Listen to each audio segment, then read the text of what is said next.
የመጨረሻው የቅዳሴ ቃል ምንድነው? የመጨረሻው የቅዳሴ ቃል ዲያቆኑ የሚለው የመጨረሻው ልበለው እንግዲህ የመጨረሻው የቅዳሴ ቃል ምንድነች? ንገረኝ እስቲ።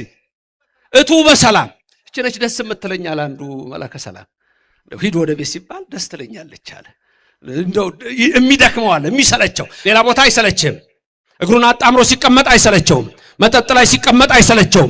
ጫት ላይ ሲቀመጥ አይሰለቸውም። በኃጢአት ወሬ ላይ አይሰለቸውም። በቲክቶክ ከንቱ ወሬ አይሰለቸውም። በዓለም ርኩሰት አይሰለቸውም። ወገኖቼ ስሙ ክርስቲያኖች፣ ይህ ዘመን እጅግ አስከፊ ሰዓት ነው። የመጨረሻው ሰዓት ነው። የሚችል የሚወጣበት ሰዓት ነው። ጸጋ እግዚአብሔር የጠራችሁ ፈጥኖ ይወጣል ከዚህ ዓለም። ብርሃነ ዓለም ቅዱስ ጳውሎስ የገላትያ ሰዎችን ባስተማረበት ትምህርቱ ሲሆን ወንጌል አንድ ናት፣ የሚያጣምሟት ግን በስተዋል በሚለው ኃይለ ቃል እንማማራለን። ሰው ለሰው አስታዋሽ ነው። ሰው ለሰው አሳሳቢ ነው። በልቡና የሚያሳድር በአይምሮ የሚቀርጽ የባለቤት ሕያው እግዚአብሔር የምትሰሙትን ቃል ሁሉ በልቡናችሁ ጽላት ይጻፍላችሁ። ለእኔም ለምናገረው ማስተዋሉንና ምስጢሩን እንዲያድለኝ አንደበቴንም እንዲያከናውን የአምላክ ቅዱስ ፍቃድ ይሆን ዘንድ ሁላችሁም በጸሎት አስቡኝ። ይህ ቃል የሚሰማችሁ ሁሉ ሐሳብ ሕሊናችሁ በሰማያት ይኑር። ያላችሁበትን ስፍራም እወቁ። የጽድቅንም ቃል ደስ በሚያሰኙ ጆሮዎች አድምጡ። እንኳ በዚህ ቅጽር የራሱን ወሬ የሚያወራ ሰው ከቶ አይሰማ። ምድርን ባያት ጊዜ እንድትንቀጠቀጥ ለሚያደርጋት ደሴቶችንም ለሚያቀልጠው ኃያልና ብርቱ አምላክ ለሰራዊት ጌታ እግዚአብሔር ሁላችሁም ልቡናችሁን አስማርኩ።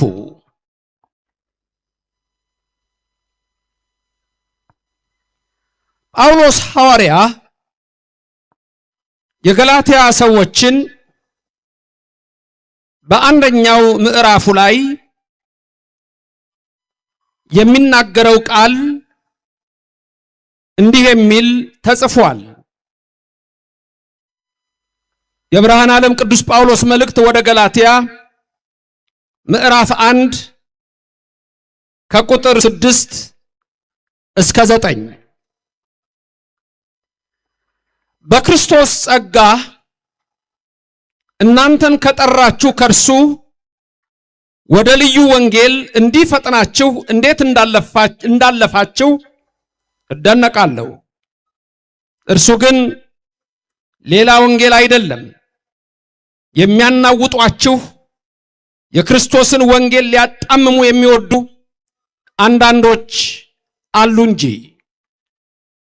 ነገር ግን እኛ ብንሆን ወይም ከሰማይ መልአክ ከሰበክንላችሁ ወንጌል የሚለይ ወንጌልን ቢሰብክላችሁ የተረገመ ይሁን።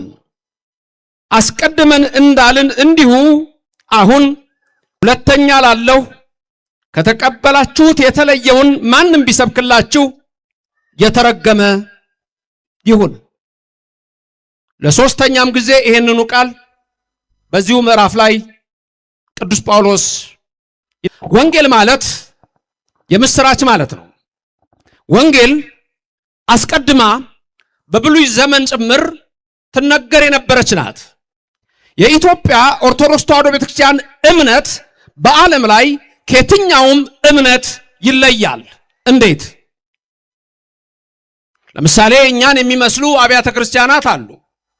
እህት አብያተ ክርስቲያናት የሚባሉ እንደ ኮፕቲክ በግብፅ እንደ ሲሪያ ህንድ ውስጥ እንዳለው ተመሳሳይ አሉ። ከኛ በተወሰነ ደግሞ ተለይተው ያሉ ኢስተርን ኦርቶዶክስ የሚባሉ እንደ ግሪክ፣ ራሽያ፣ ቡልጋሪያ፣ ሮማንያ፣ ስሎቬኒያ እነዚህ አሉ። ኦርቶዶክስ በሚለው ስም በካቶሊኩ ስምም እንዲሁ ብዙ አሉ። በፕሮቴስታንቱ ስምም ወደ 40 ሺህ የሚጠጉ አሉ። የኢትዮጵያ ኦርቶዶክስ ተዋሕዶ ቤተክርስቲያን የእምነት ስርዓት እንዴት ይለያል ስንል የኛም አንዲት እምነት ነች ከመጀመሪያ ጀምሮ የተነገረች። ኤርምያስ ነቢይ በረከቱ ይደርብንና እንዲህ ይላል በኤርምያስ 6:16 መልካሚቱ መንገድ ወዴት እንደሆነ ጠይቁ፣ በእርሷም ላይ ሂዱ፣ ለነፍሳችሁ እረፍት ታገኛላችሁ ይላል። የመጀመሪያይቱ መንገድ የቷ እንደሆነ ጠይቁ ይላል። ስለዚህ የመጀመሪያ መንገድ አለች ማለት ነው። ኤርምያስን ያናገረ እግዚአብሔር እርሱ በመዋዕለ ሥጋዌው በዚህ ምድር ላይ ጌታችን አምላካችን ኢየሱስ ክርስቶስ በሚያስተምርበት ዘመን ደግሞ ምን አለ? በጠባቡ መንገድ ግቡ አለ። ወደ ሰፊው የሚሄዱ ደግሞ ብዙዎች ናቸው አለ። ልበ አምላክ ዳዊት ደግሞ በረከቱ ይደርብንና ገና በመጀመሪያው መዝሙሩ ላይ የመጀመሪያው አይደለም በቁጥር የመጀመሪያ እንዲሆን ተወስኗል። መዝሙር 1 ላይ ስለ ሁለት ነገር ይናገራል። ስለ ብፁዕና ስለ ኢብፁዕ። ከዛ ሁለቱም መንገዶች ያሳያል። ስለምትጠፋው መንገድ ይናገራል። ልብ በሉ 3 ጥቅስ ወሰድን። ኤርምያስ 6:16፣ ማቴዎስ 7:13፣ መዝሙረ ዳዊት 1 ስለ መንገድ ያወራሉ። እርግጥ ነው ዮሐንስ ወንጌላዊ ሲጽፍ በምዕራፍ 6 ላይ ጌታችን አምላካችን ኢየሱስ ክርስቶስ እርሱ ራሱ ሃይማኖት፣ እርሱ ራሱ እውነት፣ እርሱ ራሱ መንገድ መሆኑን ሲገልጽ ምን አለ? አነ ውእቱ ፍኖተ ጽድቅ ወሕይወት። ተመልከቱ፣ እኔ ነኝ ሕይወት አለ አምላካችን። ለስም አጠራሩ ክብር ምስጋና ይግባው። እሺ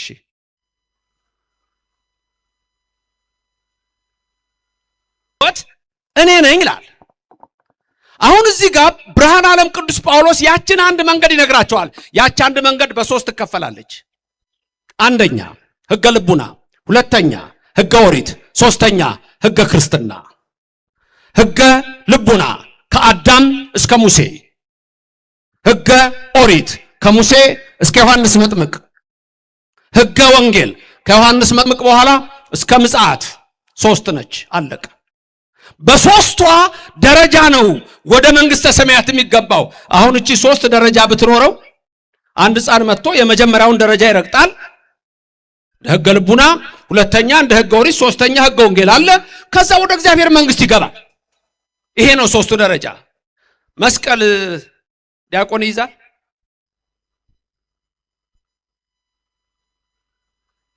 እየጠየቅኩ ነው። ዲያቆን ይይዛል መስቀል? ይሄንን የሚቀድስበት አለ። ተንሱ ጸልዩ የሚልበት ዋናውን ይዞ ይባርካል። ዲያቆን አይባርክም? ለምን ደግሞ አይባርከው? ይሄን መስቀል ይዞ ለምን አይባርክም? እንደ መላከ ሰላም ዲያቆኑ ምን ስለሌለው? ስልጣነ ክህነት የዲቁና አለው። ከመህዝብ የሚለው እሱ እንኳን እንዳለ ሆኖ ዲያቆኑ አለው። ይሄን መስቀል የማይዝበት ምክንያት ይሄ መስቀል በሶስት ይከፈላል። እዚህ ጋር የምታዩት ቅርጽ 4 ማዕዘን አለው። ይሄኛው ደግሞ ምሰሶ ነው። ይሄኛው ደግሞ የመስቀል ቅርጽ ነው በራሱ። ምሰሶው ሕገ ልቡና ነው። እኛ እኮ እንደ መላእክት መጽሐፍ እኮ ያስፈልገንም ነበረ። መላእክት በሕገ ልቡና ነው የሚመሩት። እኛ በሕገ ልቡና መመራቱን ያልቻልንበት ኦሪት ተሰጠችን። መጽሐፍ ተጻፈልን። በሕገ ልቡና 2 መጽሐፍ ተጽፏል። በሕገ ልቡና 2 መጽሐፍት ብቻ ናቸው የተጻፉት። ማን ናቸው? ቶሎ የሚነግረኝ። በሕገ ልቡና የተጻፉ 2 መጽሐፍት። አንድ በሕገ ልቡና 2 መጽሐፍት ናቸው የተጻፉት ብያለሁ። ማን ናቸው? መጽሐፈ ሄኖክ፣ 2 ኢዮብ። መጽሐፈ ሄኖክና መጽሐፈ ኢዮብ በሕገ ልቡና የተጻፉ ናቸው። ይሄ ምሰሶ ሕገ ልቡና ነው። እችኛዋ ከላይ የምታዩት ቅርጽ ደግሞ ይሄ ትውፊት ነው። ቄሱ ሲቀድስ ዋናው ቄስ ከንፍቁ ቄስ ይቀበላል። ንፍቁ ቄስ ከዲያቆኑ ሲቀበለው ሲሰጠው ምንድነው የሚለው? ዘአወፈየኒ አወፈይኩከ ይለዋል። የሰጠኝን ሰጠው ይለዋል። በኦርቶዶክስ ተዋሕዶ ቤተክርስቲያን አባቶች የሰጡን ነቢያት የሰጡት ለሐዋርያት፣ ሐዋርያት የሰጡት ለሊቃውንት፣ ሊቃውንት የሰጡት ለዛሬ መምህራን እየደረሰ ዛሬ በኢትዮጵያ ኦርቶዶክስ ተዋሕዶ ቤተክርስቲያን ውስጥ በአንዲቷ ወንጌል ጸንተን በተጣማው ሳይሆን በተበላሸው ሳይሆን በጸናው መንገድ በጠባቡ መንገድ ገብተን ጸንተን ለዘላለም የማትለወጠዋል የእውነት ወንጌልና ብርሃን ይዘን የተሰጠኝን ሰጠሁ በሚለው ዛሬ ለኛ ጭምር የሚደርሰው ይሄ ነው። ሰራዊት ጌታ ለእግዚአብሔር ይሁን። ይሄ መስቀል አራት ቅርጿ የጽላት አምሳል ናት። ይሄኛው ሕገ ልቡና ነው። ይሄኛው ሕገ ኦሪት ነው። ይሄኛው ደግሞ ሕገ ወንጌል ነው። ዲያቆኑ የማያሳልመው ታቦት ስለማይነካ ስለማይዳስስ ነው። ስልጣነ ክህነቱም እንዳላችሁት ሆኖ ስለዚህ የኛ እምነት በዚህ በሶስቱ የጸናች ስለሆነች ቅድም እንዳልኳችሁ ከየትኛውም ዓለም የተለየች እምነት ሆና ትገኛለች። በዓለም ላይ ቅዳሜና እሑድን ሰንበት የምታከብር ቤተክርስቲያን የኢትዮጵያ ኦርቶዶክስ ተዋሕዶ ቤተክርስቲያን ብቻ ነች። ቅዳሜና እሑድን፣ ቅዳሜ ሰንበት ነው፣ እሑድ ሰንበት ነው። ከአባቶቻችን ጀምሮ የመጣው ያ ስርዓት ያ ሕግ ዛሬ ድረስ አለ። ስለዚህ ጳውሎስ ሐዋርያ የገላትያ ሰዎችን በጊዜውም እንደሚላቸው እንዴት ምክንያቱም ወንጌሊቱ አንድ ነች ነው የሚለው እንዴት ፈጥናችሁ ሄዳችሁ ምን ሆነ መሰላችሁ? ክርስቶስ በመጣበት ዘመን ኖስቲሲዝም የሚባል የግሪክ ቃል ነው። ኖሲስ ማለት የግሪክ ቃል ነው። ናሌጅ ማለት ነው በእንግሊዘኛ ዕውቀት ማለት ነው። ሰዎች ተነስተው ወንጌል በቅዱሳን ስም ጽፈው ምእመናንን ቅዱስ ቤተክርስቲያንን ያውኩ ጀመር። ትልቁ እሳቤያቸው እነሱ ደግ አምላክና ክፉ አምላክ አለ የሚል እሳቤ ነው። የኖስቲሲዝም እሳቤ ምንታዌ ነው፣ ዱዋሊዝም ነው። ያኔ ይሄ ገና በመጀመሪያው ክፍለ ዘመን መጨረሻ ላይ ስለተነሳ ይሄ ሐሳብ የተማርን የሚሉ ሰዎች ሲገቡ እና አሪዎስን ወዴት ወሰዳቸው? ወልድ ፍጡር ነው ወደሚል ወሰዳቸው። ለስም አጠራሩ ክብር ምስጋና ይግባው። በግሪክ ውስጥ የሚገርማችሁ በግሪክ ቋንቋ ሊቀ ሊቃውንትም መጥተዋል እዚህ ኦሪት ዘፍጥረት የሚለው ቃል ናችሁ በእነሱ ኦሪት ዘፍጥረት የሚል አይነት ትርጉም አይሰጥም መጽሐፉ።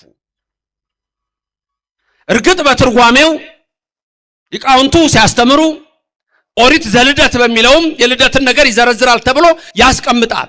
ልደትና ፍጥረት ይለያያሉ። በእንግሊዘኛ ኦሪት ዘፍጥረት ምን እንደሚባለው የመጀመሪያው መጽሐፍ ኦሪት ዘፍጥረት በመጽሐፍ ቅዱስ ቁጥር ጀነሲስ የሚለው ቃል ከየት ነው የሚመጣው? ጂኒኦሎጂ ከሚለው ቃል ነው የሚመጣው። ጂኒኦሎጂ ደግሞ ጄኔሬሽን ነው። the book of generation ነው። the book of genealogy ነው። ተመልከቱ። እኛ ጋር ስንመጣ ግን the book of creation የሚለውን ትርጉም ይዛል። የመጀመሪያው የፍጥረት መጽሐፍ ለምን እንደሆነ ልንገራችሁ። በግሪክ ቋንቋ ውስጥ ፈጣሪ የሚል ቃል የለም ነበር። ይሄ እጅግ የሚደንቅ ነው። አሁን እናንተ ፈጣሪ ማንም ሰው ያውቃል። ፈጣሪ አለ። ፈጣሪ በግሪክ ቋንቋ ውስጥ ያለው ፈጣሪ የሚለው ቃል ሳይሆን አምላክ የሚለው ነው ያለው። አምላክ የሚለው ደግሞ እነሱ አምላክ የሚሉት ወደ ሰማይ አይደለም። አምላክ የሚሉት በግሪክ ኦሊምፐስ ተራራ ላይ 11ዱ አማልክት ዓለምን የሚመራው ዚዩስ ነው። ስለዚህ ሰማይ ላይ ምንም የለም ለነሱ። ስለዚህ መጽሐፉን ሲቀበሉት ራሱ ሲሰየም የእንግሊዘኛው ጄኔሲስ ከጂኒኦሎጂ የግሪኩ ቃል የመጣ ነው።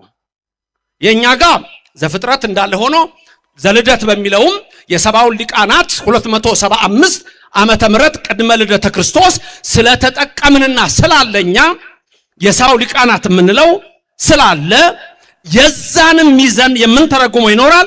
ትልቁ ግን ነገር ኦሪት ዘፍጥረት ነው። የኢትዮጵያው ለየት ይላል የሚላችሁ ነው። በነገራችን ላይ ነገር ልንገራችሁ። አሁን ግሪኮች የአማልክት አምላክ ማን ነው አሉ። እዚህም ትምህርት ቤት ወጣት ስለሆነ ነው ብዙ ጊዜ ይሄን የምናገረው። እዚህ ያለው ማየው ዚዩስ ነው አይደል? ሆሜር ሲጽፍ ደግሞ ምን አለ መሰላችሁ? ዚዩስ ስለ ዚዩስ የግሪክ የአማልክት አምላክ ዚዩስ ትላንት ወደ ኢትዮጵያ ሄደ። የሆሜር መጽሐፍ ነው። ትላንት ወደ ኢትዮጵያ ሄደ። ወደ ኢትዮጵያ የሚሄደበት ምክንያት የኢትዮጵያ ሰዎች ሲጸልዩ ጸሎታቸው ቀጥ ብሎ ወደ ሰማይ ስለሚወጣ ሄዶ ከነሱ ጋር ሊጸልይ ይልሃል። ኢትዮጵያዊ ራስን ወቅ፣ ኢትዮጵያን ራሳችን እንወቅ። የተሰጠን በረከት ያለን አንዲቷ እምነት ከሕገ ልቡና ሕገ ኦሪት፣ ከሕገ ኦሪት ሕገ ወንጌል እቺ ነች ወደ መንግሥተ ሰማያት ይዛን የምትገባ። ለስም አጠራሩ ክብር ምስጋና ይግባው። ሁልጊዜ በዚች ቤተክርስቲያን የሚነገረን ወደ መንግሥተ ሰማያት ግቡ።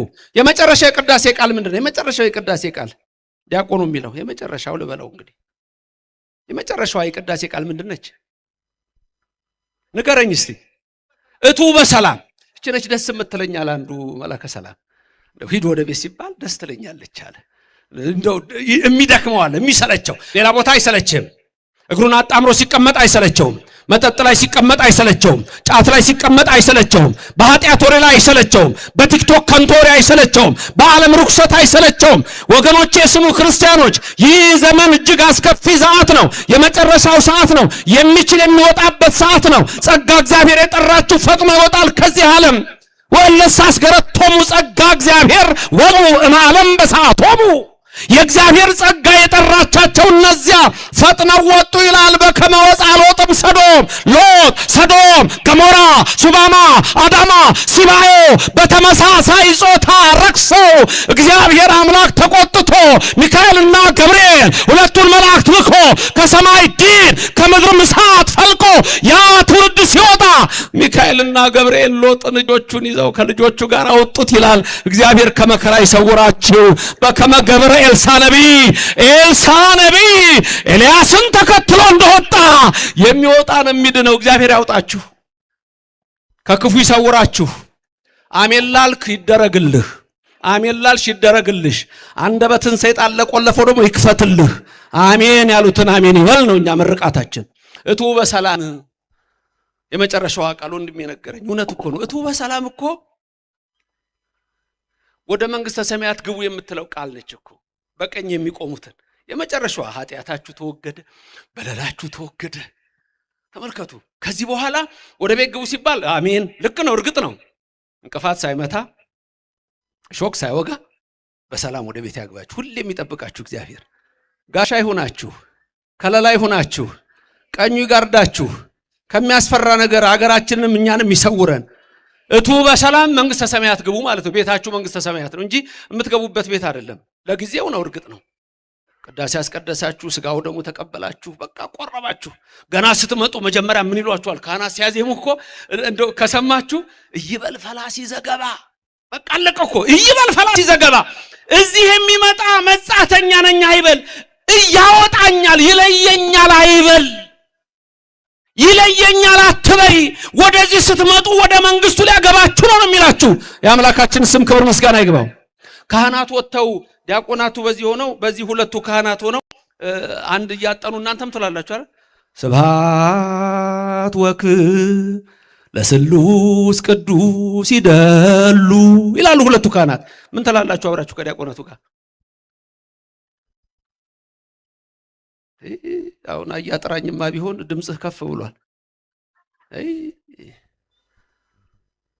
ምንድነው ያላችሁት? እስቲ ጎሽ፣ እንደሱ ነው የምትሉት። ከዛ ተጨማሪው ዲያቆን መስቀል ይይዝና ገባሬ ሰናዩ ቄስ ጽናውን ይዞ ምን ያደርጋሉ? አይዞሩም? ቄሱ ዝም ብሎ አይዞርም። በዛ ሰዓት የሚለው አለ።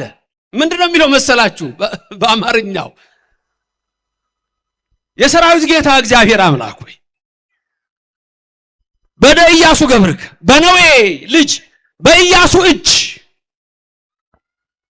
ሲዞሩ የኢያሪኮን ግንብ ያፈረስህ በኔ በኃጢአተኛው እጅ ደግሞ የኔንም ለራሱ ነው የሚጸልየው የኔንም የሕዝብህንም ኃጢአት አፍርስ ብሎ ነው የሚዞረው። የዛን ጊዜ በሐልዮ በነቢብ በገቢር የምትለው በፈለከው ስራው እውነት ከኃጢአታችን እንደ ኢያሪኮ ግንብ ይፈርሳል። ክብርና ምስጋና ለእግዚአብሔር ይድረሰው፣ ስሙ የተመሰገነ ይሁንልን። የኢትዮጵያ ኦርቶዶክስ ተዋሕዶ ቤተክርስቲያን እጅግ የተለየች ነች። አንድ ሰው ምን ጽፏል? እዚህ ብዙ ሊቃውንት አሉ። ቶማስ ኦደን ይባላል። ይሄ ሰው በቅርብ ሞተ። 30 ዘመን አጠናሁኝ አለ። ሰላም አጠናሁና አለ የኢትዮጵያ ኦርቶዶክስ ተዋሕዶ ቤተክርስቲያን የግብጽ ኦርቶዶክስ ቤተክርስቲያን ትክክል መሆኑን አወቅኩኝ አለ። ኦርቶዶክስም ሆነ። በቅርብ ነው የሞተው። አሜሪካ ውስጥ ይሄን ስም ጉግል ብታረጉ ቶማስ ኦደን፣ ፕሮፌሰር ቶማስ ኦደን በአካልም አውቀው ነበር ሰውየውን። አሜሪካ ውስጥ ትልቁ የአዲስ ኪዳን ሊቅ የሚባለው ነው። መጽሐፍ የአዲስ ኪዳን ሲጻፍ መጨረሻ የሚያርመው ትልቁ ሰው ነበረ በአሜሪካ ውስጥ። ምን አለ መሰላችሁ? የመጨረሻው መጽሐፍ እንዲህ ይላል። ድንገት ጉግል አድርጋችሁ ማግኘት የምትችሉ ከሆነ ሃው አፍሪካ ሼፕድ ዘ ክርስቲያን ማይንድ ይላል መጽሐፉ። ጻፉ፣ ወጣቶች አላችሁ ብዙዎቹ ጻፉና ጉግል አድርጉና እዩ። ወይም ደግሞ ይሄ የደብሩ ዩቲዩብ ካለው በኋላ ላይ ገብታችሁ የምናገረው እንደገና ስሙ። ሃው አፍሪካ ሼፕድ ዘ ክርስቲያን ማይንድ ነው የሚለው መጽሐፉ። ባጭሩ ምን ማለት ነው? በአማርኛ ሲተረጎም ይሄ ቃል አፍሪካ የክርስቲያኑን አስተሳሰብ እንዴት እንደቀረጸችው የሚል ነው። ከዛ ምን ይላል መሰላችሁ? እዚህ ውስጥ ብዙ ይሄ የሊቃውንት ሀገር ስለሆነ እኔ አንዳንዱ ነገር ላስታውስ እንጂ ለማስተማር አልመጣሁም። እዚህ ላይ የማሳስበው ግን ምንድነው? የኢትዮጵያ ቤተክርስቲያን ትምህርት፣ የብሉይ ትምህርት፣ የሐዲስ ትምህርት፣ የሊቃውንት ትምህርት የምትማሩ ካላችሁ ሁላችሁም ደግሞ የእኛን መጽሐፍ ትርጓሜ ወደ 23 ቮሊዩም በእንግሊዝኛ ጽፈውታል። ትክክለኛ ቤተክርስቲያን በሚል የኢትዮጵያ ኦርቶዶክስ ተዋሕዶ ቤተክርስቲያን የምትነገር ናት። በዚህች እምነት ውስጥ ያደረገን እግዚአብሔር ስሙ የተመሰገነ ይሁን። ክብር ምስጋና ይግባው እግዚአብሔር። ታዲያ ዛሬ እኛ አናቀውም። አዞን አዳኝ የሚገላት ከባህር ወጥታ ውሃ ጠማይ በላ ጨሌ ስትልስ ነው ይባላል።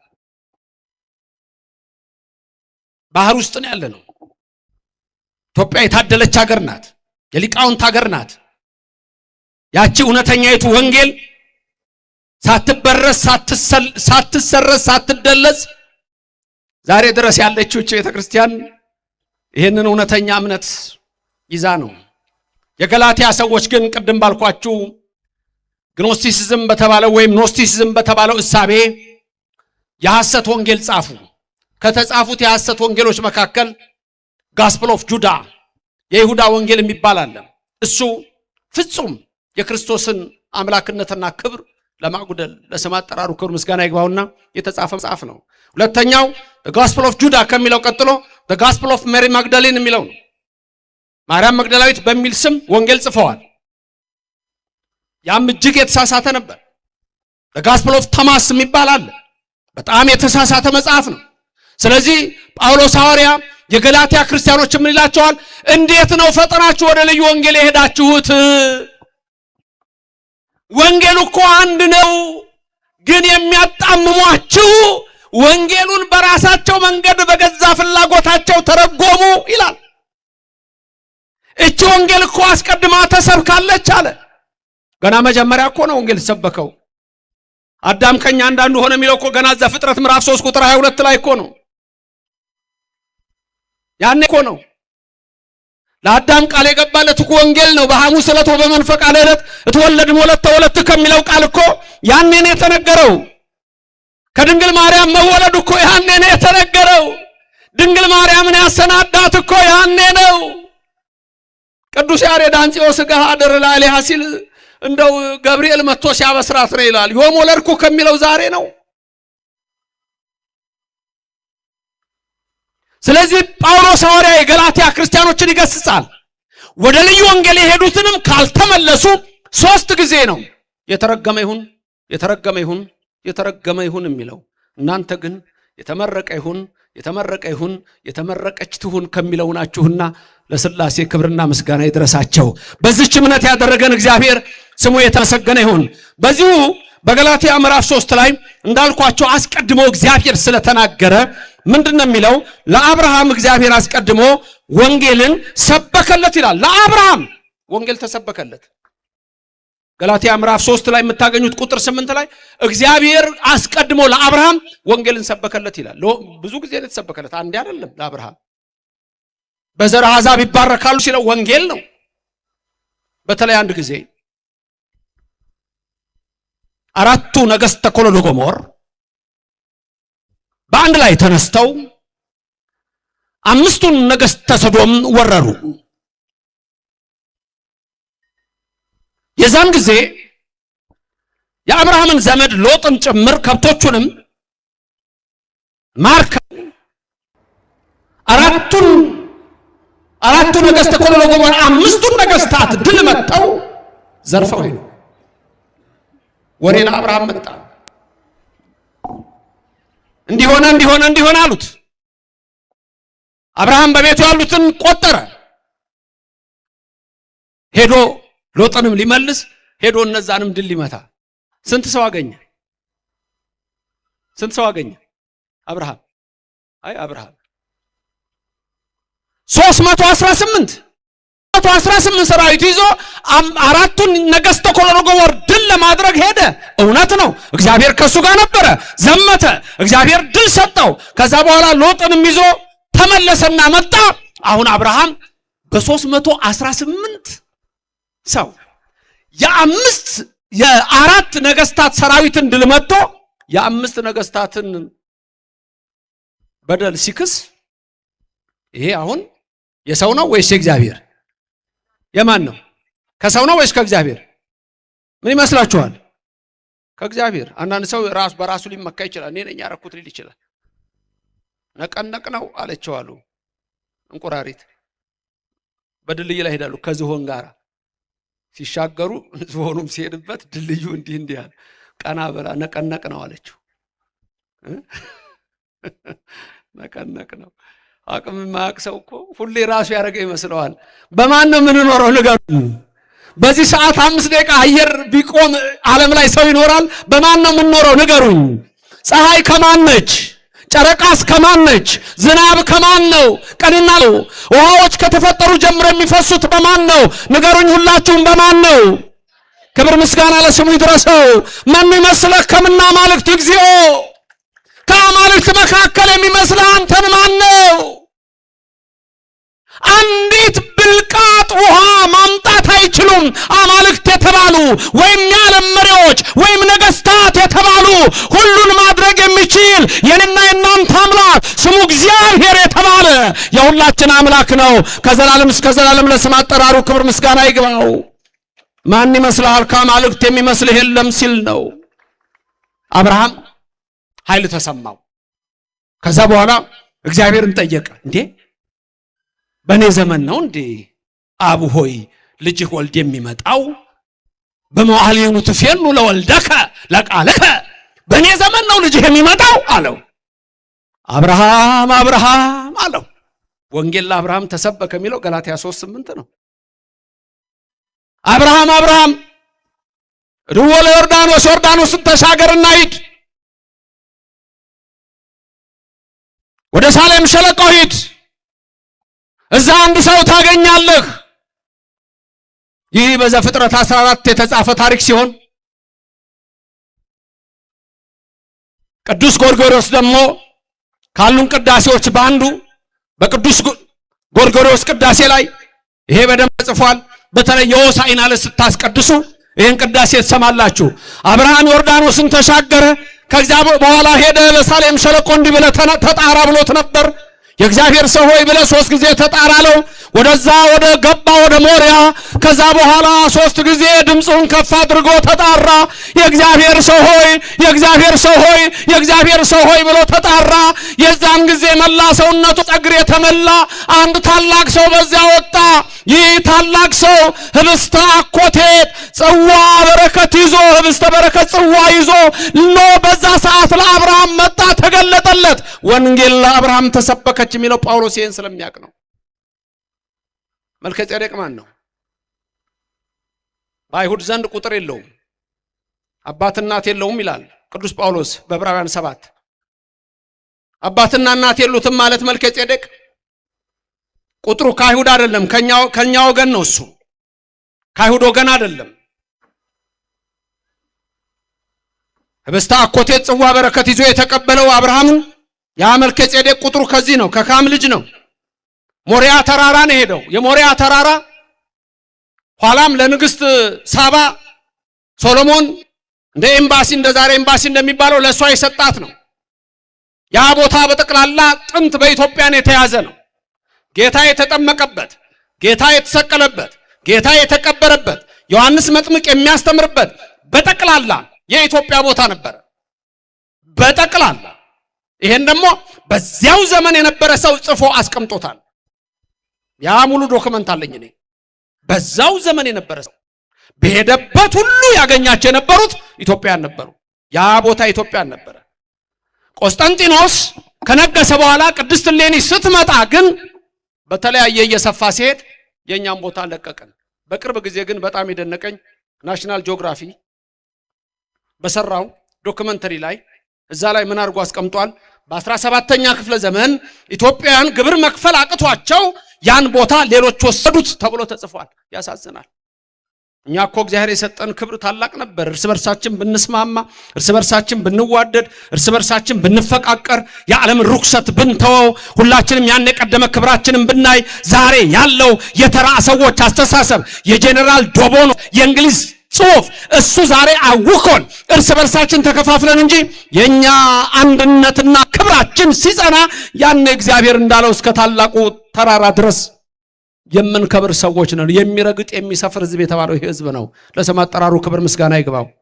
ማንነትን ካላወቅ አላወቅም፣ ካወቅከው ታውቃለህ። ወገኖቼ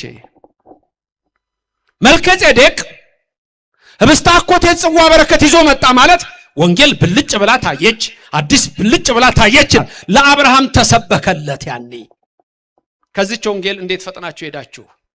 ለዛሬው ምሳሌ እማረግላችሁ እንዴት ወንጌልን ወይም መጽሐፍ ቅዱስን እንደሚያጣምሙ መዝሙረ ዳዊት 86 ይሆናል። መዝሙረ ዳዊት 86 ላይ እዛ ላይ ምንድነው የሚለው? ስልካችሁ ላይ መጽሐፍ ቅዱስ ያላችሁ በአማርኛውም በእንግሊዘኛውም ታያላችሁ። በግዕዙ ደግሞ አንድ እዚህ ይነግረናል። ማውጣት ትችላላችሁ። መዝሙረ ዳዊት 86 ላይ መጽሐፍ ቅዱስን እንዴት እንደሚያጣምሙት፣ እንዴት ወደ ልዩ ወደሆነ ነገር እንደሚገቡ እሱ እንድታውቁት ስለምፈልግ ነው። መዝሙር 86 ላይ ምን አገኛችሁ? ምን አገኛችሁ? መዝሙር 86 ቁጥር 1 ላይ ምን የሚል ቃል አገኛችሁ? ያገኘ በግዕዙ እንሰማለን። ምን አገኛችሁ? በአማርኛ ወይም በእንግሊዘኛ? በእንግሊዘኛ ላይ የምታገኙት መዝሙር 87 ነው በእንግሊዘኛ። በእኛ መዝሙር 86 ነው።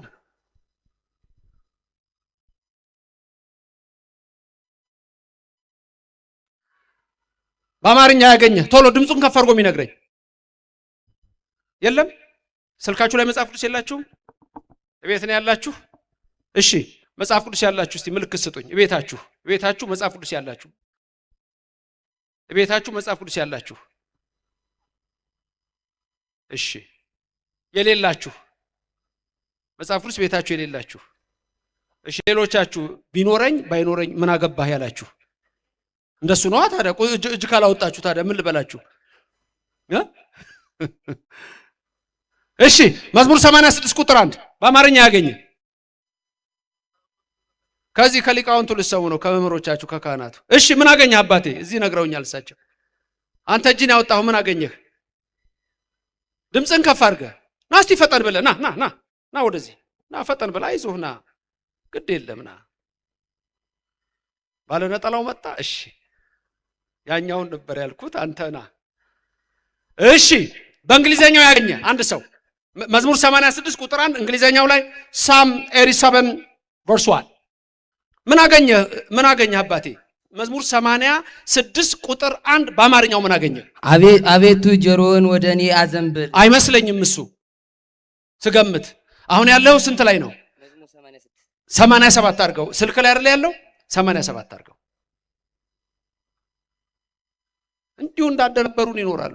እነሱ ጽፈውት ነው እንዲህ። እሺ አገኘሃት? ምን ትላለች? መሰረቶቹ በተቀደሱ ተራሮች ናቸው። ምኖቹ? መሰረቶቹ እግዚአብሔር ይባርክ። ምኖቹ ነው ያለን?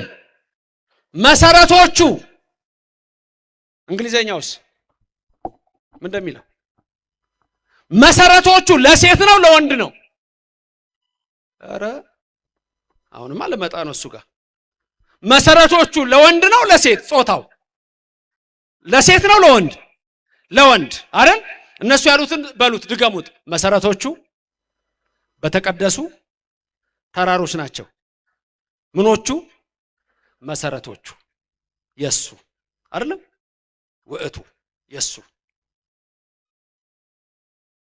እሺ እንግሊዘኛው ላይስ ምን እንደምታገኙት? ሂዝ ፋውንዴሽን ነው የምታገኙት። ሂዝ ፋውንዴሽን። ሂዝ ሰከንድ ፐርሰን ሲንጉላር ጀንደር ሜል። ሂዝ ፋውንዴሽን። እናንተ እጅ ያለው አማርኛ መጽሐፍ በግርማዊ ቀዳማዊ አፄ ኃይለ ሥላሴ ዘመንም የግዕዙ ይጻፍ ተብሎ ሊቃውንት ተሰብስበው፣ የዛሬ ሊቃውንት እንግዲህ በጣም ማሰብ ያለባቸው ነገር ነው። በዛ ዘመን የነበሩ ሊቃውንት ተሰብስበው ጻፉ ሲባሉ ዘመኗ ትንሽ የእንግሊዝ ዳንስ የገባችበት ዘመን ስለነበረ የእንግሊዘኛው መጽሐፍ ቅዱስ ጋር የሚመሳሰል ነው እጃችሁ ያለው እንጂ ከግዕዙ ጋር አይመሳሰልም። አያችሁ እንዴት እንደተጎዳን ተመልከቱ። አሁን መሰረቶቹ በተቀደሱ ተራሮች ናቸው ይላል። እንግሊዘኛውም his foundation ነው የሚለው on the holy mountains። his foundation on the holy mountains ልክ አማርኛው ጋር አንድ አይነት ነው። መሰረቶቹ በተቀደሱ ተራሮች ናቸው። ድንገት በዚህ ሶሻል ሚዲያ ውስጥ እቤት ሆናችሁ የምትከታተሉ በሌላም እምነት ያላችሁ ሰዎች አስተውላችሁ ስሙ። እንዴት ዓለም እንደጠፋ ነው የምነግራችሁ። ጳውሎስ ሐዋርያ ስለምንድን ነው ወደ ልዩ ወንጌል ፈጥናችሁ ሄዳችሁት ያለውን ልንገራችሁ። ተጣሞ ነው የተቀመጠው። እኛ ግን ይሄንን ቃል ግዕዙን ብንፈልግ ነሐሴ 7 ነው። ይሄንን መስማክ ምን ነው እንደ ሊቃውንት ስማ ነሐሴ 7 ነው። ነሐሴ 7 ሌላም ጊዜ ይባላል። መሰረታቲያ ውስተ አድባር ቅዱሳን አንድ ዲያቆን አለ ይሄንን የሚለው አለ። አሁን በዜማ አለ። እስቲ አንድ ዲያቆንና እስቲ ካለ መሰረታቲያ ውስተ አድባር ቅዱሳን ያበድሩን እግዚአብሔር ይሄው እስቲ ጎሽ አባቴ። አሁን እኛ በዜማ እንለዋለን፣ በትርጓሜ እንለዋለን። ብንፈልግ በስድስት ስለምን ተረጉመው አሁን ታላቁን ሊቅ አሁን እዚህ ጋር አምጥቼ ሊቀ ሊቃውን ስማ ኮነ ይሄንን ተርጉሙ ሊብላቸው በስድስት በአስር ይተርጉሙላቸዋል። እኛ የታደልን ነን። መምህራንን ያላሳጣን ሊቃውንትን ያላሳጣን አመስግኑት። እግዚአብሔር የተመሰገነ ይሁን። ሊቀ ዲያቆናት መሰረታቲያ ውስተ አድባር ቅዱሳን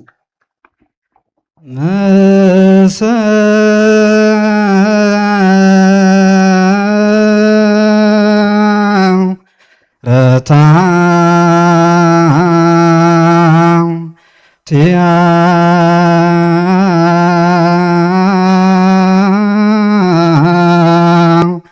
ውስተ አድባር ቅዱሳን ያበድሮ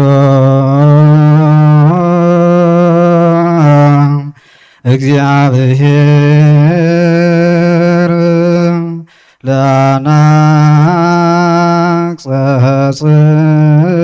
ለአናቅጸጽዮ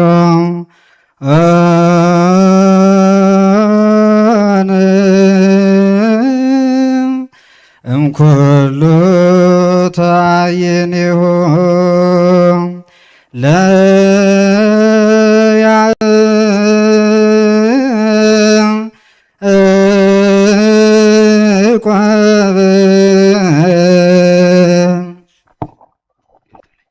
ዝማሬ ቃለ ሕይወት ያሰማል። ዝማሬ ብላክት ያሰማል። አመስግኑት፣ አመስግኑት። አሁን መጋቤ ብሉይን በጠራቸው መጋቤ ሐዲስን ጠርቼ ይሄን ቃል ተርጉሙ ብላቸው ይተረጉሙላችኋል። ልዩነት ልንገራችሁ። አሁን በዜማ እንዳለው መሰረታቲሃ ውስተ አድባር ቅዱሳን ሁሌ ነው የምንለው። መሰረታቲሃ መሰረታቲሁ አይደለም፣ መሰረታቲሃ ነው። ሂስ ፋውንዴሽን ሄር ፋውንዴሽን ነው። ተመልከቱ እንዴት እንደሚወላገድ። ድንግል ማርያምን ዝም ብለው የሚጣሏት እንዳይመስላችሁ።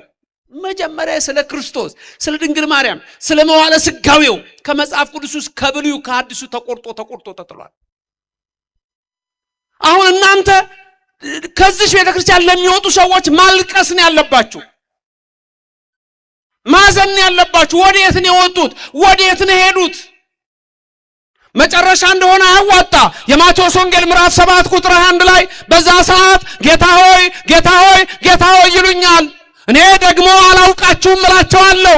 ጌታ ሆይ በማለት መዳን አይቻልም፣ የተጣመመውን ወንጌል ስለያዙ ምን ነው ይሉታል። ተአምራት አላደረግንም፣ ዕውር አላበራንም፣ ለምጻም አላነጻንም፣ ጎባጥ አላቀናንም ይላሉ እንደ አስቄዋ ልጆች እነ ይሁዳ። አይሆንም፣ አላውቃችሁም ቃሌን ሰምቶ የሚያደርገው ነው ይላል። ለዚህ ነው በዚህ ቤተክርስቲያን ውስጥ በየጊዜው ሂዱ ተብሎ እንደታዘዘው በማቴዎስ ወንጌል ምዕራፍ 28 ቁጥር 19 ላይ ሂዱና አሕዛብን ሁሉ አጥምቁ፣ ያዘዝኳቸውን ሁሉ እንዲጠብቁ አስተምሩ። በኦርቶዶክስ ተዋሕዶ ቤተክርስቲያን ድህነት ምግባር ሲደመር ሃይማኖት ነው። ምግባርና ሃይማኖት ሁለት የወግ ዕቃ ነው እግዚአብሔር ለኛ የሰጠን፣ ሁለት የወግ ዕቃዎች። እነዚህ የወግ ዕቃዎች በሚፈለጉበት ሰዓት መውጣት አለባቸው። ምግባርና ሃይማኖት ናቸው። ምግባርና ሃይማኖት የሌለው ሰው ሊድን አይችልም። ለመልሳችሁ ጳውሎስ ሐዋርያ የገላትያ ሰዎችን ስለምንድን ነው ፈጥናችሁ ወደ አዲስ ወንጌል ሄዳችሁት? ነገር ወንጌሉ አንድ ነው፣ ግን አጣመሙባችሁ እንዳለ እንዴት እንዳጣመሙት ተመልከቱ። ልዩነት ንገሩኝ ላስብላችሁ። መሰረቶቹ በተቀደሱ ተራሮች ናቸው። መሰረቶቿ በተቀደሱ ተራሮች ናቸው። His foundation is in the holy mountains.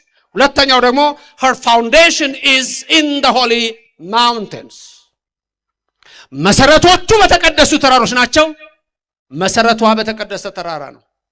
በሴት አንቀጽ ነው የተነገረው። her foundation ነው።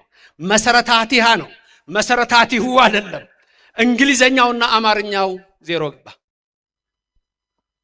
ተመልከቱ። እንዲህ ነው ስህተት የሚፈጠረው።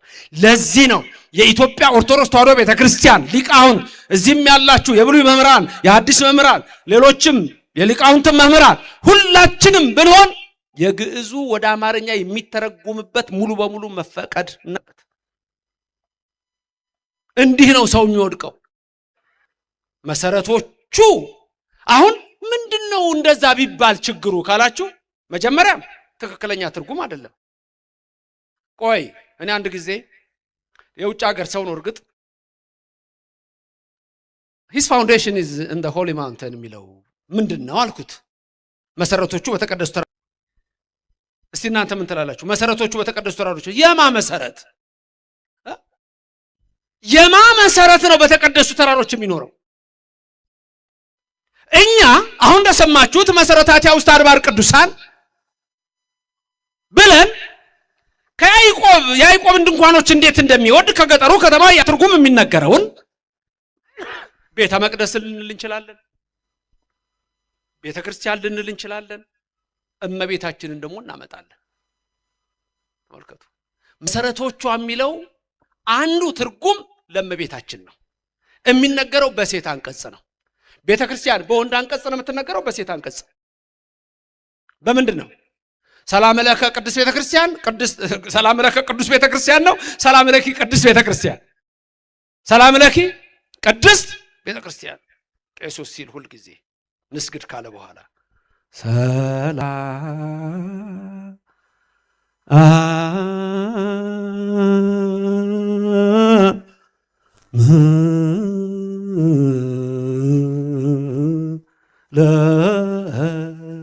ለኪ ሲል ከዛ እናንተ ደግሞ ቅድስት ቤተ ክርስቲያን ማህደረ መለኮት እንላታለን። እቺ ቤተ ክርስቲያን ቅድስት ቤተ ክርስቲያን ማህደረ መለኮት ነው የምንላት። አንቺ ነች፣ ክርስቶስ አንተ ነው። አይ ኦርቶዶክሶች እናት እኮ አላችሁ። ቅድስት ቤተ ክርስቲያን እናታችሁ፣ መንግስተ ሰማያት እናታችሁ። መንግስተ ሰማያት የምታስገባ መርህለታቲያ ውስጥ አድባር ቅዱሳን ድንግል ማርያም ከላይ ጀምራ ከአበው የመጣች ያላት ንጽሕት ዘር መርገመ ሥጋ መርገመ ነፍስ ያልነካት አልብኪ ነውር የተባለች ምንም የሌለብሽ ንጽሕት አዳራሽ የሚልኪያስ አዳራሽ ንጹሕ የሰርግ ቤት የተባለች ያቺ ንጽሕት ዘር አዳም ሲወድቅ አልወደቀች፣ በአዳም አብራክ ሆና አለፈች። ወደ አቤል አልሄደችም፣ ዘር ሳይተካ ይሞታል። ወደ ቃየል አልሄደችም፣ ነፍሰ ገዳይ ነው። በሴም አለፈች። ኋላ በሻም በሐና ማኅፀን ነሐሴ 7 ቀን ተጸነሰች። ግንቦት 1 ቀን ከፀሐይ የምታበራዋል ድንግል ማርያምን እግዚአብሔር ሰጠን። ስሙ የተመሰገነ ይሁን። ድንግል ማርያም የስለት ልጅ ናት። ለማ ለሐናና ለኢያቄም ለአዳምና ለሔዋን ነው መጀመሪያው። እነሱ ናቸው የተሳሉት። የአዳምና የሔዋን የስለት ልጅ ነች። ያ ስለት ነው ራሱ ሲወርድ ሲዋረድ ኢያቄምና ሐና ጋር የመጣው። መሰረታቲያ ውስጥ አድባር ቅዱሳን ይሄ ነው። መሰረቶቿ በተቀደሱ ተራሮች ናቸው። ቅዱስ ቤተ ክርስቲያን ሰላም ለኪ። ተመልከቱ። ለቤተ ክርስቲያን ይሆናል፣ ለእመቤታችን ይሆናል። መንግስተ ሰማያትንም እኮ እናታችን ነው የምንለው። ተመልከቱ። ውጭ ሀገር ይሄ የለም። ማርያም እናቴ ቤተ ክርስቲያን እናቴ ምን አለና ደግሞ የለም። ስለዚህ ወዴት መጡ? ፌሚኒዝም የሚል ኮንሰፕት መጣ። ሴቶች ፓትሪያርካል በሆነ ሶሳይቲ ተጨቁነናል አሉ። ስለዚህ እኛም ሴቶች መብት አለን። ፓትሪያርካል ሶሳይቲ የአባት አገዛዝ የወንድ አገዛዝን ማጥፋት አለብን አሉና ጭልጥ ብለው ወደ አጋንንታዊ ስርዓት ገቡ። ለምን? የላቸውም። እስካሌለው ሰው ወደማይሆን አቅጣጫ ይሄዳል። ቅዱስ ቤተ ክርስቲያን ሲጀምር ልዩ ናት። የኢትዮጵያ ቤተ ክርስቲያን ያልኳችሁ በሕገ ልቡና፣ ሕገ ኦሪት፣ ሕገ ወንጌል ተቀርጻ ያለች አንዲት እምነት ነው እግዚአብሔር የሰጠን። እነሱ ግን ጠፉ። ወደ ልዩ ወንጌል ፈጥነው ሄዱ። ወንጌሉ ያዝልናል አሉ። ለሴቶችም ወደማይሆን አቅጣጫ ገቡ። ለምን? አንቺ የሚሉት እናት የላቸውም። ድንግል ማርያምንም በ1517 በጀርመኒ ላይ 1517 ስሟ በጸሎት እንዳይጠራ ተወሰነ። ስለዚህ ከመጽሐፍ ቅዱስ ውስጥ መሰረቶቹ አሉና የድንግል ማርያም ክብሯ እንዳይነሳ በሴት አንቀጽ ስለሆነ መሰረታቲ የሚለውን መሰረታቲሁ ወደሚል፣ መሰረቶቿ የሚለውን መሰረቶቹ ወደሚል፣ her foundation is in the holy mountains የሚለውን his foundation ብለው ለወጡት። አያችሁ? ለዚህ ነው የጠፉት። እምለው ነገር ግን እየገባችሁ ነው እንዴ? እምለው ነገር እየገባችሁ ነው? ማውራው ይገባችኋል? እሺ ከገባችሁ ሰየው። ላጠቃልል ነው ትምህርቴ፣ ወደ መጠቀር ጨርሻው ላይ ነው። ግን እዚሁ መዝሙር ላይ ዝቅ ብለን ደግሞ ሌላ ቃል አለ። እምነ ጽዮን የሚል ቃል አለ። ይብል ሰብ ወብእሲ ተወልደ በውስቴታ የሚል ቃል አለ። ይሄን ቃል አማርኛው ላይ ችግር የለውም ታገኙታላችሁ። አማርኛው ላይ፣ እንግሊዘኛው ላይ ግን አታገኙትም። ስለዚህ እንግሊዝኛ መጽሐፍ የሚጠቀም የውጭ ሀገር ሰው እቺ ቦታ አያውቃትም። ተመልከቱ። እምነ የሚለው ቃልና እምነ የሚለው ቃል ልዩነት አለው። ጠብቆ እምነ ሲሆን እናታችን ነው። እምነ ሲሆን ግን ፕሪፖዚሽን ነው። ፕሪፖዚሽን ነው፣ አገባብ ነው። ትርጉሙም ከየሚል ትርጉም ሊኖረው ይችላል። በብዙ ሊፈታ ይችላል። እዚህ ጋር ግን ቀጥሎ ላስብላችሁ። ሰው እናታችን ጽዮን ይላል።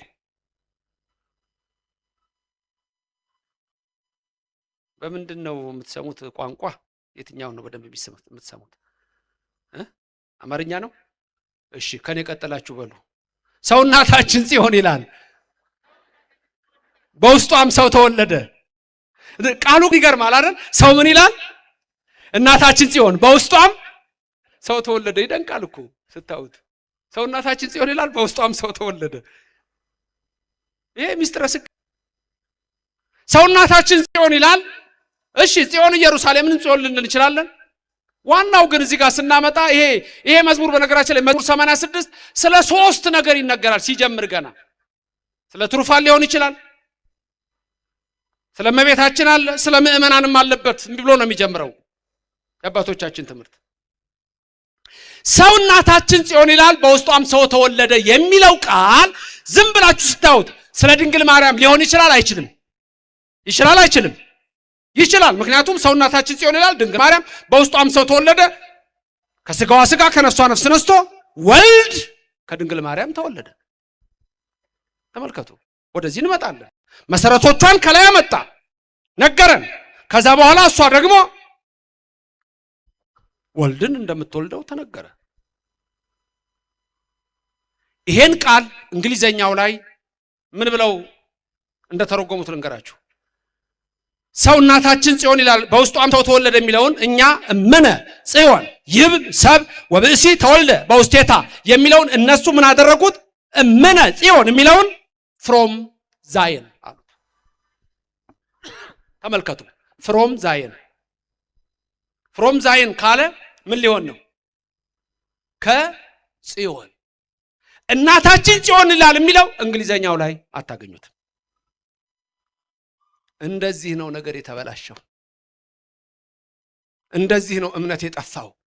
ዝም ብሎ እንዳይመስላችሁ። ለዚህ ነው የኢትዮጵያ ኦርቶዶክስ ተዋሕዶ ቤተክርስቲያን ምእመናን የግዕዙን ትምህርት መማር፣ ማወቅ፣ መመርመር ወደ መምህራን ወደ ሊቃውንት እየቀረቡ ማወቅ ያለባቸው። ሁሉም ሰው ማወቅ ነበረበት ግዕዝ። ሁሉም ሰው አሁን አንዳንዴ ይገርመኛል። አንድ ቀን በዋሽንግተን ዲሲ የአንድ ፕሮፌሰር አለ ካቶሊክ ዩኒቨርሲቲ ኦፍ አሜሪካ ክላሱን እንዳይለት ጋብዞኝ ሄጄ ነበረ። ነጮቹ ቁጭ ብለው ግዕዙን ወደ እንግሊዘኛ እንዴት አድርገው እንደሚተረጉሙት ግዕዙን። እኔ እኮ እኛ ምን ሆነናል ነው የምለው አንዳንዴ። ምን ሆነናል? ስለዚህ ዝም ብለን የምንኖርበት ዘመን አይደለም። ቤተክርስቲያናችንን እንወቅ። የምናውቃት ደግሞ እንዲሁ ዝም ብሎ በዛ እየዞሩ ባለ ነገር ሳይሆን ወደ ውስጧ ገብተን ነው። ወደ መምህራን ተጠግተን ነው። ምንድነው የሚለውን ማወቅ ነው። ጳውሎስ ሐዋርያ የገላትያ ክርስቲያኖችን የራሳቸውን ነገር ባለማወቃቸው ወደ ሌላ በመሄዳቸው እነሱንም ገስጾ ልዩ ወንጌል የሚያስተምሩትንም የተረገሙ ይሁኑ ብሎ ከአንዴም 3 ጊዜ ይናገራል። መርገም ይደርስባቸዋል። ወንጌል የሚያጣምም ሰው መጨረሻው ፉርምኔ ነው፣ ከኔ ወግዱ ነው።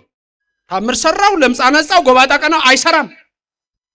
ስለዚህ ወደ ልዩ ወንጌል ፈጥናችሁ አትሸጋገሩ ይላል። ወንጌሉን እኮ ይዘውታል ግን አያውቁትም። የኢትዮጵያ ኦርቶዶክስ ተዋሕዶ ቤተክርስቲያን ወንጌሉን ቅድም እንዳልኳችሁ በንባብ ብቻ ሳይሆን በትርጉም፣ በድጓው፣ በዜማ፣ በማህሌቱ፣ በቅኔው ይሄ ነው ሀብታችን። እነሱ መጽሐፍ ቅዱስ ይዘዋል ግን ውስጡ ተጣሞ ተሰጥቷቸዋል። እዛ ጋር ኢየሱስ ክርስቶስ አለ አያውቁትም። በአፄ ፋሲል ዘመን የነበረ የሆነ አንድ ታሪክ ብዙ ላይ እናገረዋለሁ። አፄ ፋሲል አደን ወጡና አብረዋቸው እንግዲህ ንጉስ ናቸው። ከዛ በኋላ እንደው አንዱን እየተከተሉ ውርዝው ነገ እልም ብለው እየተከተሉ እሱን ሲያድኑ ከባለሞሎቻቸው ጋር ተለያዩ። እልም ያለ ጫካ ውስጥ፣ ዛሬ ጎንደር እንደዛ ባለው ሁኔታ እልም ያለ ጫካ ውስጥ ገብተው ንጉስ አፄ ፋሲል ወደ ጎንደር ወደ ቤተ መንግስታቸው ሊመለሱ ሲሉ መንገድ ጠፋቸው። ከዛ በኋላ ቤት ይሄዱ ንጉሱ ከነዛ ተባለሞሎቹ ተለያዩ። ከጋሻ ጀግሬው ስንት እኮ ጀግና አለ ተለያዩ። በኋላ እንደው ዝም ብለው ሲሄዱ አንድ ሰውዬ ጌሾ ተሸክሞ ሄደ። ጌሾ ተሸክሞ ሲሄድ እንዴት ዋልክ አሉት። እግዚአብሔር ይመስገን አለ። እባክህ የጎንደርን የቤተ መንግስቱን መንገድ ታውቀዋለህ? አሳምሬ ያውቀዋለሁ። በመራኝሽ ስለ ጌሾዬን ለማትቼ እከፍልሃለሁ። ከከፈልከኝ ምን ቸገረኝ? እሺ በልና ምራኝ። አንተ በማረ በቅሎ ተቀምጠህ እኔ በእግሬ ልሄድ? እሺ ና ተፈናጠጥ። ንጉስ ፋሲል ይደንቃል እኮ። ከዛ ና ተፈናጠጥ ብለውት አፄ ፋሲል እሱን አስቀምጠው፣ አሁን እኮ እሱ አላወቀም ይሄን ምን እንደሚላቸው ገምቱ። አንተ ሰውዬ በዚህ ሂድ እንጂ ይላቸዋል እኮ ይሄን አይደል? አይሰማም እንደ ኧረ በዚህ ሂድ ይላል። ንጉሱን አላወቀም። አብሮ ቁጭ ብሎ ንጉሱን ታውቃቸዋለህ ያሉት። አረ ደግሞ ከንጉስ ማን አድርሶኝ እኔ በቃ ከተማው ስንደርስ ንጉሱን ታውቃቸዋለህ። አቤት ዛሬ ምን አይነት ሰው ነህ አንተ? ንጉሱን ያለው ታያለህ ዛሬ ንጉሱ ደስ አለ። ወደ ከተማ ሲገቡ ያው የጥንት ዘመን አለ አይደል? ሰው ነጠላው እንዲያደርግ ይሰግዳል፣ በዚህም ይሰግዳል፣ በዚህም ይሰግዳል። አንዳንዱ ገርሞታል። እንዴ ንጉሥ ዛሬ ማንን ያፈናጠጡት ብሏል። ይሄ እኮ የሚደንቅ ነው አይደል? በጣም ነው የሚደንቀው። ከዛ በኋላ እንዲህ ሲል አንተ ሰው አሉት። አቤት። ንጉሡን አወካቸው? የታሉ የታሉ? እንዴ ሰው የሚያደርገውን ታያለህ አሉት። አዎ አዎ አለ። እና ታዲያ አሁንስ አሉት። እንግዲያውማ ወይ ካንተ ወይ ከኔ። እንደ ይገርማል እኮ መጽሐፍ ቅዱስ ተሸክሟል። ኢየሱስ ንጉሡ አለ እዛ ላይ አያውቀውም። የተጣመመ ነው የያዘው። ኢየሱስ ክርስቶስ የሌለበት የለም። ብዙዎች ዛሬ ከእውነተኛይቱ መንገድ ከዚች የወጡበት ምክንያት ይሄ ነው ወገኖቼ። ስለዚህ ጳውሎስ ሐዋርያ ስለምንድነው ወደ ልዩ ወንጌል ፈጥናችሁ የምትሄዱት ይላል። የኢትዮጵያ ኦርቶዶክስ ተዋሕዶ ክርስቲያን ምእመናን፣ በዚህም አይደለም በመላው ዓለም ያላችሁ በጠቅላላ እምነታችሁን እወቋት። እኛ እኮ ኢየሱስ ክርስቶስን እኔ የሚደንቀኝ ብዙ ሰው ተነስቶ ኦርቶዶክስ ኢየሱስ ክርስቶስን አታውቅም ብሎ ሲናገር አንዳንድ ሰው ምን ያህል አላዋቂ እንደሆነ ይናገራል። ምን ያህል አላዋቂ እንደሆነ አታውቅም። እንዴት ነው የማታውቀው? እሱ ምኑን አውቆ ነው? ምኑን አውቆ ነው? እኛ ጋር የመጀመሪያው መልክዓ ኢየሱስ ምን ብሎ ነው የሚጀምረው? የመጀመሪያው ሲጀምር መልክዓ ኢየሱስ ምንድን ነው የሚለው? ይኸው ከዛ እየነገረኝ ነው አንዱ ሰላም ለዝክረ ስምከ ይላል። ሊለው ነበር እንደውም ሰላም ለዝክረ ስምከ፣ ለስምህ መታሰቢያ ሰላም እሰግዳለሁ ነው። እሰግድልሃለሁ ኢየሱስ። ቀጥሎስ ለስርተ ርስከ ነው። ለጸጉርህ ለራስህ ጸጉር ኢየሱስ ክርስቶስ እሰግድልሃለሁ። ምን አይነት ቤተ ክርስቲያን ናት? ሰላም ለርስከ፣ ለራስህ እሰግዳለሁ፣ ለገጽከ ለገጽህ። ይህች ቤተ ክርስቲያን ለቅንድብህስ ለሰላም ለቅረንትከ ከመክልክን ፍቅሩ ይልጽላው አይንት ከዘርግ። እሱን ከደገምክማ አለቀ። አዋቂ የሆነ ቁጭ ነው። ትምህርት ሁሉ ጭንቅላት ውስጥ ነው የሚገባው። ፊዚክስ ነው ባዮሎጂ። ሰላም ለቅረንትከን ከጸለይካት እናንተ ይገርማችኋል። ለጉንጭህ ክርስቶስ፣ ስለዚህ ለጉንጭ ሰላም ለማቲከ፣ ለዚህ ናፊከ፣ ለአፍንጫህ፣ ለከናፍሪከ፣ ለአስናኒከ፣ ለአፉከ። ኦርቶዶክስ ቤተክርስቲያን አረ ያው እዚህ ለጣቶች ጥፍር፣ ለአጽፋረ እዴከ፣ ለእግር ጥፍር፣ ለአጽፋረ እግርከ ኢየሱስ ሰግድልሃለሁ። ኢትዮጵያ ኦርቶዶክስ ተዋሕዶ ቤተክርስቲያን ልዩ ናት። እግዚአብሔር የመሰረታት ክርስቶስ ያለባት ድንግል ማርያም ያለችባት ነቢያት ሐዋርያት ያሉባት በዚህች እምነት ያደረገን እግዚአብሔር ስሙ ለዘላለም የተመሰገነ ይሁንልን። እንዴት ነው ኦርቶዶክስ ቤተክርስቲያን ኢየሱስ ክርስቶስን አታውቅም? ይሄ አላዋቂ ንግግር ነው፣ ፈረንጅ የዘራው ነው። ስለዚህ በእምነታችን ጸንተን እንድንኖር የአምላካችን የእግዚአብሔር ቅዱስ ፍቃድ ይሆንልን። ታድላችኋል፣ መቼም ታድላችኋል ኦርቶዶክሳውያን። እንደናንተ ማይታደላለ። ቤተልሔም እዚህ አለች። ክርስቶስ እናቱን ድንግል ማርያምን የምታዩበት ድንግል ማርያም እቅፍ ሆኖ ሰብአ ሰገል ሰገዱለት ይላል። ለ2 ዓመት ሕፃን ሲሰገድ አይገርማችሁም? አውቀዋለን። እሱ ለ2 ዓመት ሕፃን እኮ ነው የሰገዱት። 3 ነገስታት ያልታደሉት ቀርተዋል። ከመንገድ ወደ 9 የሚሆኑ ተመልሰዋል። የደረሱት 3ቱ ናቸው። ዕጣን፣ ወርቅ፣ ከርቤ ሰግደው ለኢየሱስ ክርስቶስ በእናቱ ክርስቶስን በእናቱ እናየዋለን። ለስም አጠራሩ ክብር ምስጋና ይግባው። ያ ነው ምልክታችን፣ ያ ነው ድህነታችን። ወገኖቼ ቀራንዮ ብትሄዱ አለ ኢየሱስ ክርስቶስ። ቃና ዘገሊላ ሰርግ ቤት እንደውም ይሄ ሰሞኑ ሁሉ ባለፈው ዘመነ መራዊ ነበር። አሁን ወደ ቅበላው ልንሄድ ነው እንጂ አይደለም። በዶኪማስ ቤት አለች። የሚገርማችሁ እሱ ጋም እንዴት እንዳጣመሙት ኦብእሲቶ የሚለውን የግዕዝ ቃል እናቴ ሆይ የሚለውን በክብር እንግሊዘኛው ላይ ብትመለከቱ በጣም ነው የምትደነግጡት። አንድ እንግሊዘኛ መጽሐፍ ቅዱስ ምን ይላል መሰላችሁ? ስናት ዩር ቢዝነስ፣ ስናት ዩር ቢዝነስ ይላታል። እንደው ክርስቶስ ይሄን ይላል። ሌላ ቀርቶ እናት አባትን አክብር ብሎ ትእዛዝ የሰጠ ኢየሱስ ክርስቶስ እንዲህ ይላል። ስምዖን ነገሩ ተናግሮታል። ያ ሽማግሌ ሲታደስ በነፍስሽ ሰይፍ ያልፋል አትኩ። እንደዚህ እኮ ናቸው ሰይፎች፣ አንደበታቸው የተለቀቀ ለሰው ክብር የሌላቸው። አንዳንዴ እንደው ትልልቅ ሰዎችን እያነሱሉ የሚሳደቡ የሉ? እነዛ ማለት ተመረቁ ማለት ነው። እነዛ ሰዎች ተመረቁ። በባለጌ አፍ መሰደብ እኮ በረከት ነው፣ በረከት ነው። ከየት ይገኛል? አይገኝም። አንዳንድ ሰዎች ይገርሙኛል፣ መልስ ለመስጠት ሲሞክሩ የሚያሳዝኑኝ። አሁን ውሻ ቢጮህባችሁ ምጮህ እስቲ። ውሻ አንድ ሰፈር ስትሄድ ውሻ መጥቶ ው እያለ ሲጮህብህ አንተም ዞረ ው የምትላለህ? በማን ነው የሚሳቀው? ከለባት እኮ ነው የሚለው፣ ሌላ ነገር እኮ የለውም። አገቱን እኮ ነው እንዴ ከለባት። ኦርቶዶክሳውያን በእምነታችን ንጽና። በኑሯችሁ በሕይወታችሁ በሶስት መንገድ ልንገራችሁ፣ በስጋ በነፍስ በመንፈስ። እቺ ቤተክርስቲያን እናንተን ታበለጽጋለች፣ ታኖራለች። በመንፈስ በነፍስ በስጋ፣ በዚህ በሶስቱ ወገን ነው። አሁን የእግዚአብሔር ቃል ሰጥ በሶስቱ ወገን ነው ወደ እናንተ የሚላከው። በነፍስ ለድነት፣ በስጋ ለበረከት፣ በመንፈስ ለቅድስና። ለቀድሶተ ስጋ ወነፍስ ወጋችን ስርዓታችን። ነፍስ በደመ ነፍስ ሊተረጎም ይችላል። ነፍስ መንፈስ በደመ ነፍስ ሊተረጎም ይችላል። እንደገና ደግሞ በአካባቢያችን ባለው መንፈሴ ደስ አላለኝ የሚለው በሱም ልንወስደው እንችላለን። እናንተ የታደላችሁ ናችሁ። ኑሮ መሯል። ምንድን ነው የሚለው? 2 ዓሣ 5 እንጀራ የሚያበረክተው አምላክ አይደለም እንዴ?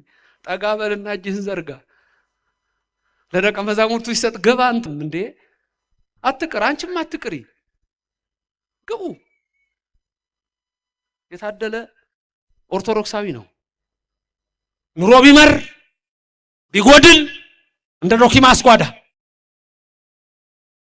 ወገኖቼ በሕይወታችሁ ተስፋ የሚያስቆርጥ ክርስቲያን መጀመሪያ ተስፋ አይቆርጥ። ይሄ ዘላለም የሚባል ነገር ነው። አንደኛ ሁል ጊዜ ተስፋ መንግስተ ሰማያት ናት። በሌላው ግን በእያንዳንዱ እንቅስቃሴያችን በምናደርገው ነገር ሁሉ የእግዚአብሔር በረከት ለኛ ነው የሚገባው። በሶስት መንገድ ነው የእግዚአብሔር በረከት እንደ ዝናብ በእናንተ ላይ የሚወርደው፣ በነፍሳችሁ፣ በስጋችሁ፣ በመንፈሳችሁ። አሁንም በነፍስም በስጋም በመንፈስ እግዚአብሔር ያክብራችሁ፣ የልባችሁን ይፈጽምላችሁ። በቅድስና ህይወት ውስጥ መመላለስ ማለት ይሄ ነው። ስለዚህ ሁላችሁም ወደ ኃያሉ አምላክ ወደ ኢየሱስ ክርስቶስ ቀርባችሁ ወደ ስጋውና ወደ ደሙ መምጣት አለባችሁ። እሱ ነው ማህተሙ፣ እሱ ነው መጨረሻው። ህብስተ ሕይወት ዘላለም፣ የዘላለም ህይወት የምትወርሱት በዛ ነው። አሁን ቅድም ስለሌሎች እንዴት ከአንዲቱ እምነት እንደወጡ ጳውሎስ የነገርን ተነጋግረናል። በዚህ ቤተክርስቲያን ውስጥ ያለን ሰዎች ደግሞ ምንድነው የሚቀረን? ምንድነው የሚጎለን?